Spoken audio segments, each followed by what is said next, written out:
Welcome to the studio. You've probably seen this on YouTube. This is where I rehearse with my band. Several projects I'm in. There's Taut Angles, which is kind of like a post-punk, noisy, kind of experimental outfit. There's Stations, which is also the same singer form, Taut Angles, and that's very experimental, completely improvised. There's myself, just Leon Lockley, and there's also the Shy Talks, which is me and my cousin, good friend Joe, and he's also the drummer in Taut Angles. So this is the rehearsal space.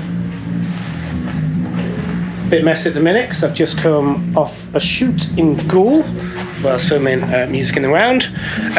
But anyway, I have been watching quite recently a lot of Andrew Masters videos on the old YouTube, and he does the DIY Epic Studio tours, and it's got me quite inspired. So I've decided to start making some changes in here, which is essentially the control room. So this is what it's looking like at the minute. There's a MIDI control keyboard under my scarf, just keep the dust out at the minute. If you can hear the noise, that's because there's a Belgian band next door sound checking for a gig tonight. It's a new venue next door to us. It's pretty ace. I did want to go, but I've also got a shoot on the Isle of Wight on Monday, and we've got our last band rehearsal here tomorrow night. It's going to be the first one in ages. So I'm going to see my wife tonight because I'm not going to be here a lot. So I just wanted to document what this space looks like now, because it's going to change. I have been inspired. So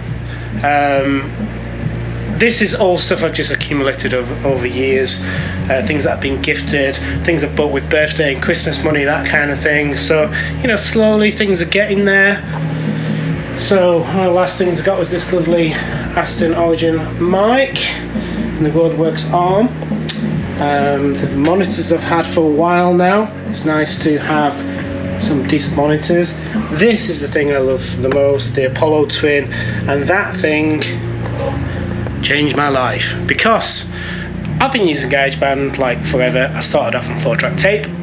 Then I got like a digital 8-track at some point.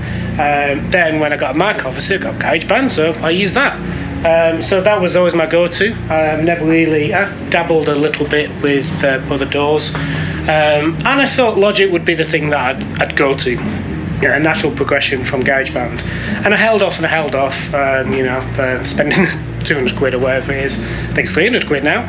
And I'm glad I did, because for my 40th, I saved up all my money, and I probably spent a bit of money I shouldn't have to get the Apollo Twin, because I needed an interface.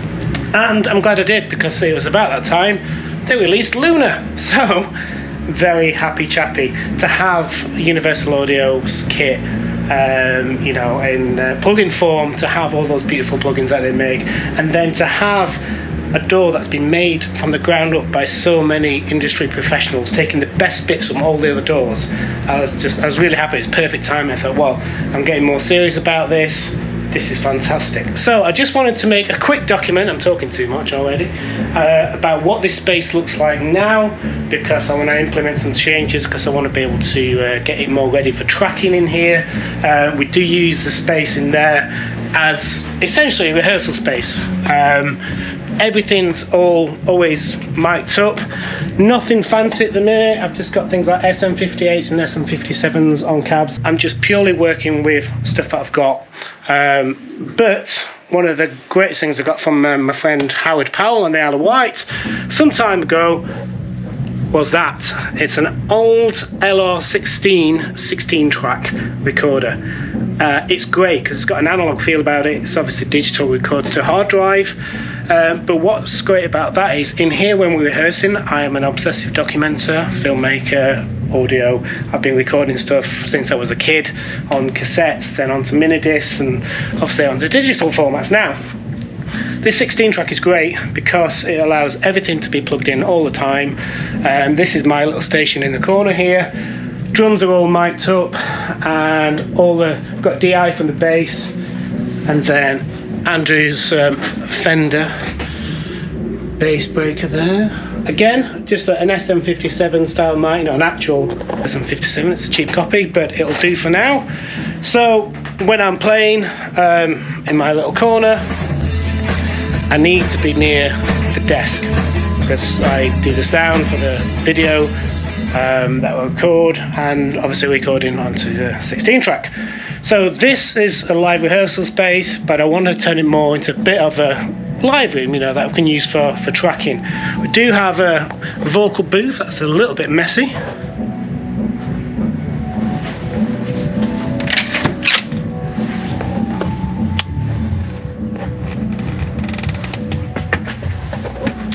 So, not ideal that a venue has opened up next door, so we'll be recording any vocals when there's a band playing. But to have this space, because this was just filled with crap, it was absolutely just filled with loads and loads of stuff. Got rid of some of that. This was kind of like just after COVID, I think. My dad, who's a retired joiner, helped me. All this racking, all of that was just dumped outside in the car park. It's quite a good thing here where, you know, people leave stuff out. If they don't need it, they just leave it out and then somebody else can use it. I've put stuff out before. I've put like CDR decks and old pedals and stuff, and people take them, you know. If I don't want them, pass them on. And it's worked in my favour too. All that racking came from there. All the foam came from another production company that I was doing some work for when they were moving out of their offices, and basically dismantled their vocal booth, and then the plywood that made their vocal booth is the shelves for what was what became this racking.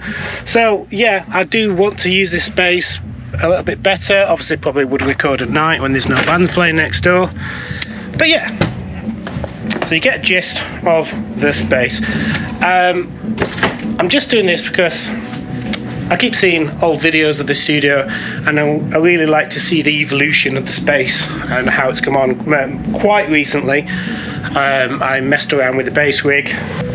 So that's Lee's station, that Marshall amp, acoustic combo amp at the bottom. Essentially use it as a monitor, so he can turn his vocals up if he needs to hear them higher, and I don't have to turn them up in the mix, because when I've got the cans on and I can hear in the mix that his vocals are fine, but in the room he might need a bit more, so that's just for him. But I had this old bass amp stand, I thought I'd put the bass on that, and I've DI'd it because it did used to be mic'd. I used to mic the cab, but I've just DI'd it, going straight into the LL16 over there, and it sounds way better. And it just created a bit more floor space, not at the minute because I've got loads of crap here. I've hidden all the cables. I don't like cables out everywhere, so a lot of the cables are going around the room, kind of under the rug. So the other cables that are out are our instrument cables, the odd mic cable, because Lee kind of runs around like a lunatic everywhere.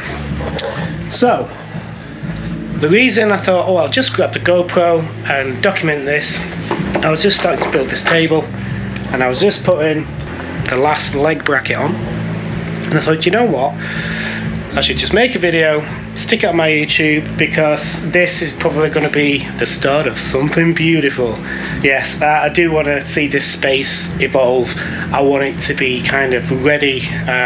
All the videos that I've been watching, of the Andrew Masters videos of the different producers, there's a very similar ethos that runs throughout that I totally agree with, and it's that kind of having everything ready, having everything on to go, which in our rehearsal room, the live room, that's kind of how I've always done it.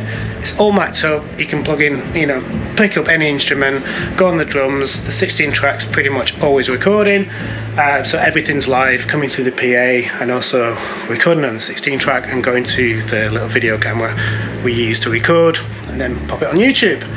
So, but what I want to get to is a stage where I've got connectivity from in there. Now, this isn't going to be one of those projects where I'm spending money, because I haven't got that kind of money to spend, so I'm not going to be spending a fortune on expensive, you know, snakes and patches and all that kind of stuff. I am literally for now just working with what I've got. I will have to buy some cables, obviously, for a bit more connectivity, but what I want to do is essentially link up the live room to the control room, and then just sort the control room out a bit better, organise all this a little bit better, create more space. There's an old synth that belongs to a friend that I want to be out in here, ready to go. I'm with a mic down there for the acoustic, ready to go. I've got the vocal mic there, but so because I've been doing a lot of live improvising, everything happens in there. What I want to do is make more of this space so I can sit down and I'm good to go. I've got Luna in front of me. I can, you know, play guitars through the amps in there. They're mic'd up. I think I'm going to connect from that desk in there and put another mixing desk in here. I've got a Mackie desk that goes with those SRM 450s over there. That's not being used at the minute. So I'm going to do a bit of a poor man's kind of studio, really, just to get me going. So because everything's connected in the live room to that LR16, I figured, well, even if I just take the outputs from there, feed them into the mixing desk here, I could put them straight into the Apollo Twin. There's only 2 inputs, obviously, but I want a bit more fluidity, a bit more kind of like, you know, so I can plug other things in. So I figured if I have another mixing desk in here, use that Mackie desk, and then I can have things plugged into that desk in here, and then the left and right output into the Apollo Twin, and basically I just, you know, turn the fade up that I want at that time. So yeah, this is where it starts. Well, it's not. It started about 5 years ago when we got this place, probably nearly 6 years ago now. The essentials: beer, bog roll and crisps. Thank you for the first purchase, Mr. Pierce.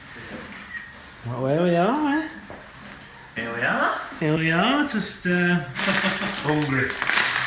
Claim to fame, apparently the Arctic Monkeys recorded their demos in here, and I think there's so many Sheffield bands that have been in this space. This space has a very special energy and vibe to it, and very magical things always happen, and I think it's because it's just been a creative space for so long, and long may it live.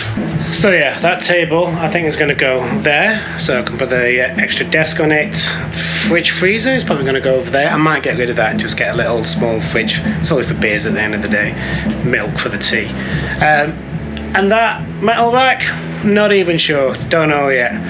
The other thing I want to do is get the monitors off the desk, because apparently that's a thing.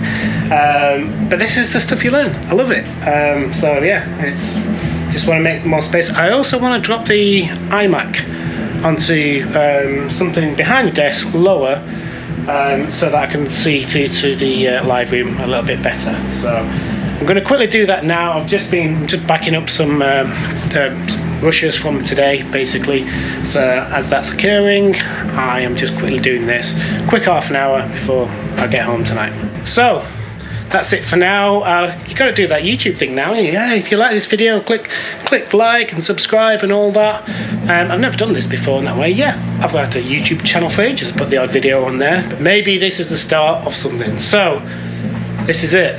This video is the first one. I'm going to document how this studio is coming along. Okay, thank you very much. Like and subscribe. Bye for now.